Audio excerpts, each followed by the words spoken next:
आज हम wave propagation and principle of superposition, जिसे कि हिंदी में कहेंगे तरंग गति और अध्यारोपण के सिद्धांत का बारे में चर्चा करेंगे। वेव तरंग, जिसे आप 8th 9th से पढ़ते आ रहे हैं, उसे बहुत छोटी सी डेफिनेशन आपको वहां पर मिली होगी। A disturbance propagating in the medium is known as wave। Hindi में आप कहेंगे कि डिस्टरबेंस है, एक विक्षोभ है, विक्षोभ की श्रृंखला है जो कि माध्यम में गति करती है, उसे तरंग कहते हैं। तरंग के बारे में हम यहाँ पर इसलिए स्टडी कर रहे हैं, ये जस्ट एक तरह का रिवीजन है जो कि आप पिछले क्लासेस में पढ़ चुके हैं, क्योंकि ये वेव ऑप्टिक्स में जो भी फिनोमिना आप स्टडी करेंगे वो लाइट वेव से रिलेटेड होंगे। तो पहले हम थोड़ा सा रिवाइज कर लें कि तरंग क्या है, और फिर बात करेंगे कि प्रकाश की तरंग क्या होती है। तो हम बात कर रहे थे कि विक्षोभ श्रृंखला है जो कि माध्यम में गति कर रही है, उसे हम तरंग कहते हैं। लेकिन हर तरह का विक्षोभ तरंग नहीं कहलाता है, क्योंकि केवल वही विक्षोभ जो माध्यम में गति कर रहा है तरंग कहलाता है यदि वो ऐसे स्रोत से उत्पन्न किया गया है जो कि सरल आवर्त गति कर रहा है, मतलब सिंपल हार्मोनिक मोशन कर रहा है। पिछली क्लासेस में आप सिंपल हार्मोनिक मोशन के बारे में भी स्टडी कर सकते हैं, कर चुके हैं। सिंपल हार्मोनिक मोशन क्या होता है कि इसमें जो पार्टिकल या ऑब्जेक्ट गति करता है वो अपने मीन पोजीशन के, मतलब साम्य अवस्था के इर्द गिर्द गति करता है, और पार्टिकल पर, ऑब्जेक्ट पे लगने वाला जो फोर्स है वो हमेशा उसे मीन पोजीशन की ओर लाने का प्रयास करता है। इस तरह के फोर्स को रीस्टोरिंग फोर्स या प्रत्यानयन बल कहते हैं। इसे हम इस तरह से देख सकते हैं, मान लीजिए ये कोई पार्टिकल है जो कि जिसे हम स्रोत की तरह से कार्य कर रहा है, मतलब ये इस दिशा में, ये जो दिशा आपको एरो से दिखाई दे रही है, उस दिशा में सरल आवर्त गति कर रहा है। अब चूंकि माध्यम के कण चारों ओर उपस्थित है, तो जो कण इसको टच कर रहे होंगे उन्हें ये अपना डिस्टरबेंस ट्रांसफर करेगा। तो हम केवल एक ही दिशा में ले रहे हैं, वैसे वो चारों तरफ होगा। तो मान लीजिए ये वो कण है माध्यम का जो कि उसे टच कर रहा है, तो ये अपना डिस्टरबेंस इसको प्रदान करेगा और ये भी इसी डायरेक्शन में वाइब्रेट करने लगेगा। तो वैसे ही ये कण को टच करने वाला जो कण होगा उसको अपना डिस्टरबेंस ट्रांसफर करेगा। इस तरह से जो डिस्टरबेंस है यानी विक्षोभ है वो स्रोत से माध्यम के कणों में होता हुआ आगे की ओर अग्रसित होगा। तो इस डायरेक्शन में ये तरंग आगे की ओर बढ़ रही है, और इसी डायरेक्शन में एनर्जी का फ्लो हो रहा है, मतलब एक कण से दूसरे कण से तीसरे कण होता हुआ जो ऊर्जा है, एनर्जी है, वो आगे की ओर बढ़ रही है। इस तरह की जो तरंग है उसे ट्रांसवर्स वेव यानी अनुप्रस्थ तरंग कहते हैं, जिसमें कि जो तरंग गति है की दिशा के लंबवत कणों का कंपन होता है। तरंग इस डायरेक्शन में गति कर रही है और जो कण है वो उसके लंबवत मोशन कर रहे हैं। तो इस तरह के कण आप ध्यान दे रहे हैं कि चूंकि इस तरह का लंबवत कंपन है, तो इस तरह के जो वेव है मतलब अनुप्रस्थ तरंग सघन माध्यमों में संचरित होती है। सघन माध्यम यानी ऐसे माध्यम जिनमें की कण बहुत पास हो, तो डेंसर मीडियम्स में ही इस तरह की वेव प्रोपेगेट होगी। क्योंकि तभी एक दूसरे को ये अपना डिस्टरबेंस ट्रांसफर कर सकते हैं। दूसरी तरह की जो वेव है आपने पढ़ा है वो है लॉन्गिट्यूडनल वेव। लॉन्गिट्यूडनल यानी अनुदैर्ध्य तरंगे। अनुदैर्ध्य तरंगों में जो माध्यम के कण हैं, ये दोनों माध्यम के कण हैं, वो अपनी जो तरंग संचरण की दिशा है उसी दिशा में होकर उसी दिशा में कंपन करते हैं। जैसे ये डायरेक्शन ऑफ प्रोपगेशन है और इसी डायरेक्शन में ये कण वाइब्रेट कर रहे हैं। तो ऐसा माध्यम जिसमें कि पार्टिकल्स दूर दूर हैं, उसमें इस तरह की वेव प्रोपेगेट हो सकती है। इस तरह की वेव डेंसर मीडियम में प्रोपेगेट नहीं हो सकती है, क्योंकि इसमें कण अगर दूर दूर होंगे तो इस तरह का अगर वाइब्रेशन करेंगे तो ये अपना जो डिस्टरबेंस है वो ट्रांसफर नहीं कर पाएंगे। तो ये इस डायरेक्शन में होकर ही अगर वाइब्रेट करते हैं तभी एक दूसरे को ये डिस्टरबेंस ट्रांसफर कर पाएंगे और जो तरंग है वो आगे की ओर गति करेगी। बेसिकली हम जो तरंगों को दो पार्ट्स में डिवाइड करते हैं, एक तो मैकेनिकल वेव, दूसरी इलेक्ट्रोमैग्नेटिक वेव। मैकेनिकल वेव्स क्या होती हैं? ऐसी वेव जिनको की गति करने के लिए माध्यम की आवश्यकता होती है।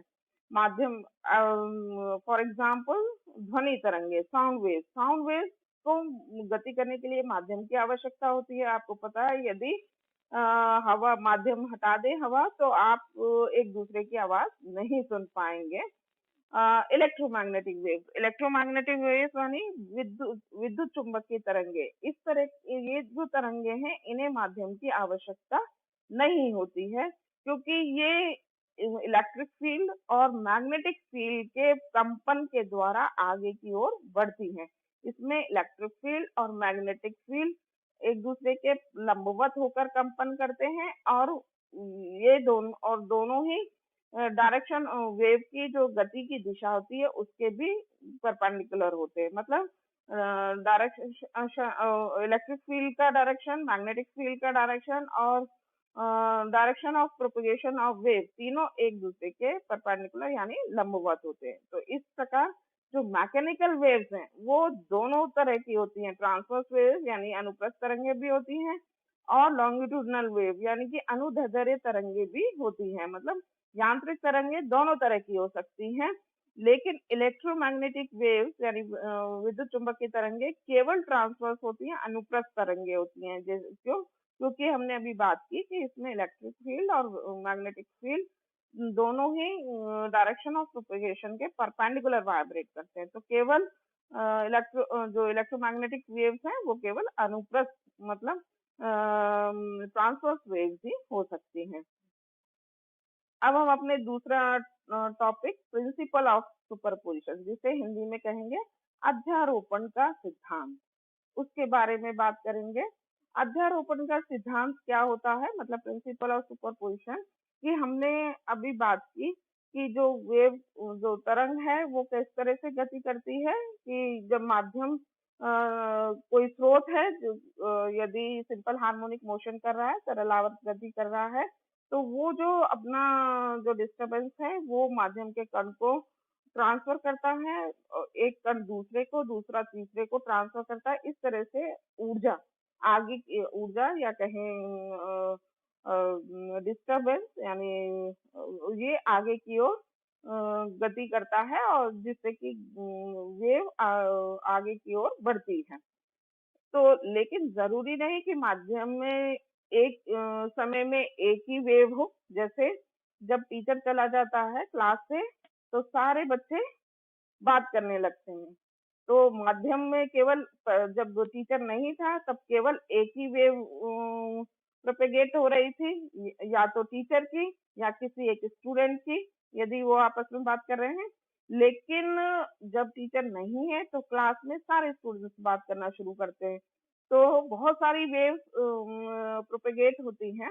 अब मान लीजिए कोई कण उपस्थित है माध्यम में, उससे होकर कई सारी डिस्टरबेंसेस मतलब विक्षोभ गुजर रहे हैं, तो वो उसका जो फाइनल जो विस्थापन है वो किस दिशा में होगा, इसे प्रिंसिपल ऑफ सुपरपोजिशन यानी अध्यारोपण का सिद्धांत बताता है। अध्यारोपण के सिद्धांत के अनुसार कि मान लीजिए कि किसी एक भले ही बहुत सारी डिस्टरबेंसेस प्रोपेगेट हो रहे हैं, लेकिन हम एक के बारे में बात करेंगे तो बाकी को एब्सेंट मानते हुए, जैसे कि बाकी है ही नहीं, तब मान लीजिए कि किसी इवन डिस्टर्ब विस्थापन है कि कण का किसी डिस्टरबेंस के कारण, और दूसरे डिस्टरबेंस के कारण E2 है, जब E1, E3, E4 बाकी सब एब्सेंट हैं, और तीसरे के कारण E3 है जब बाकी सारे एब्सेंट हैं। इस तरह से सब ये जो डिस्टरबेंसेस हैं वो एक दूसरे के एब्सेंस में है। तो रिजल्टेंट जो डिस्टरबेंस होगा वो उन सब का वेक्टर सम होता है। ये वेक्टर्स हैं, E1, E2, E3, ये सारे वेक्टर्स हैं। मतलब एक का विस्थापन, दूसरे का विस्थापन, तीसरे के कारण जो विस्थापन होता है, इसी तरह बाकियों के कारण विस्थापन है। तो जो परिणामी विस्थापन होगा किसी गिवन टाइम पे, किसी क्षण जो परिणामी विस्थापन होगा वो सारी वेव्स के विस्थापनों का वेक्टर सम होता है, सदिश योग होता है। इसको हम इसको इस तरह से और देख लें कि जैसे मान लीजिए ये एक माध्यम का कोई कण है जो वाइब्रेट कर रहा है, उसके कारण उस पर हमने दो वेव्स ले रखी हैं। दो वेव्स के कारण जो विस्थापन है, एक के कारण E1 है जो इस डायरेक्शन में है इसका विस्थापन, और दूसरे के कारण E2 है जो इस डायरेक्शन में है। तो इनका जो परिणामी विस्थापन होगा वो वेक्टर सम होगा, E = E1 + E2। चूंकि नेगेटिव डायरेक्शन में तो E1 - E2 है, चूंकि वेक्टर सम है इसलिए -E2, वेक्टर अपोजिट डायरेक्शन में इसके, इसलिए -E2 किया हुआ है। ये इनके परिमाण E1 और E2 ये परिमाण है, दिशा हमने माइनस से दिखा दी है क्योंकि ये नेगेटिव डायरेक्शन में, तो E1 - E2। और यदि विस्थापन दोनों के समान है तो E1 - E2 0 हो जाएगा। यदि E1 का परिमाण और E2 का परिमाण समान है तो ये 0 हो जाएगा, मतलब कण विस्थापन नहीं करेगा, अपने ही माध्य अवस्था में स्थित रहेगा। दूसरा एग्जाम्पल लें, ये यदि कण पर किसी क्षण इस तरह से विस्थापन है कि एक तरंग के कारण E1 विस्थापन उसी दिशा में जिसमें दूसरी तरंग के कारण E2 विस्थापन है, तो दोनों के जो वेक्टर सम होगा E1 + E2, दोनों जुड़ जाएंगे क्योंकि दोनों वेक्टर एक ही दिशा में हैं। तो ये E1 + E2, यदि E1 और E2 बराबर हैं तो ट्वाइस E1 या ट्वाइस E2 हो जाएगा, मतलब इसका जो दुगना विस्थापन होगा।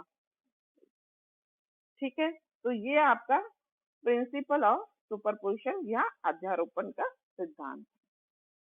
अगले बार नेक्स्ट क्लास में हम लोग यंग का ड्यूसलेट एक्सपेरिमेंट का अध्ययन करेंगे।